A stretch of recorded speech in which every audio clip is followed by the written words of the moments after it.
আমাদের সাথে আজকে এত বড় একটা দুর্ঘটনা ঘটে যাবে সত্যি কল্পনাও করিনি। আমাদের সাথে বলতে আমার আব্বাদের সাইডে আমার আব্বারা যেখানে কাজ করছিল বা করাচ্ছিল সেখানে এই দেখো আমার আব্বা এসেছে এতক্ষণে বাড়ি। আব্বার কীরকম অবস্থা তোমরা একটু দেখেই বুঝতে পারছো। আমার আব্বার তো চলার ক্ষমতাটাও ছিল না। আর সবাই চলে এসেছিলাম আমরা যে যেখানে ছিলাম। আজকে আমার আব্বাই মারা যেত, খুব আল্লাহ রেখেছে, কপাল ভালো, হেয়াতে জোর ছিল, তাই আল্লাহ তাআলা বাঁচিয়ে দিয়েছে। এবার তোমাদের বলি যে কি হয়েছিল। আজকে ভিডিওটা পোস্ট করছি তাই আমি আজ বললাম, কিন্তু হয়েছে শনিবার, কিন্তু ভিডিওটা পোস্ট করার অবস্থায় ছিলাম না, তাই এডিটও করতে পারিনি আর পোস্টও করতে পারিনি। আজকে মনে হলো তোমাদের সাথেও শেয়ার করা দরকার। এই যে এইখানেই হয়েছিল দুর্ঘটনাটা, এনাদের বাড়িতে দেখতে পাচ্ছ কত লোকজন। এবার তোমাদের ঘটনাটা খুলে বলি তাহলে তোমরা বুঝতে পারবে। আমার আব্বাদের সাইটে একটা পুরাতন কালভার্ট মানে আবারও নতুন করে নির্মাণ করা চলছিল, পুরাতনটা ভেঙে।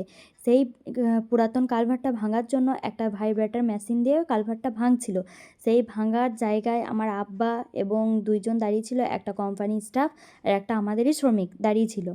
সেই ভাঙা অবস্থায় মাঝখান থেকে ফাটল ধরে দুজনই ভিতর দিয়ে ঢুকে যায়। দুইজন বলতে আমার আব্বা শুধু 1 মিনিটের ব্যবধানে সরে এসেছিল পানি খেতে। পানি না খেতে এলে হয়তো আমার আব্বাও আজকে মারা যেত।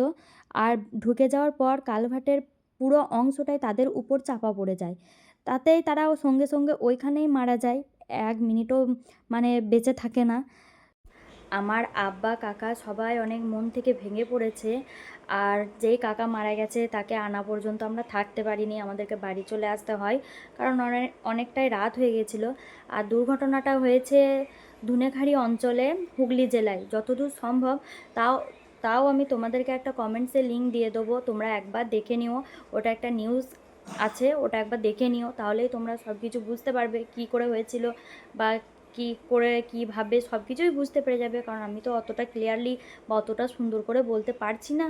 আর যিনি মারা গেছেন তার আত্মার শান্তি কামনা করি, এবং তাদের পরিবারের, তার জীবনসঙ্গী, তার ছেলে মেয়ে সবার আর এই শোকটা কাটিয়ে ওঠার আল্লাহ তাআলা ক্ষমতা দেখ। আর তোমরাও একটু সাবধানে চলাফেরা করো, সাবধানে থেকো, কারণ বিপদ হতে বেশিক্ষণ লাগে না, বিপদ হয়ে গেলে কারো কিছু করার নেই। তোমরা একটু সাবধানে থেকো, সুস্থ থেকো। চলো এই ভিডিওটা এই পর্যন্তই।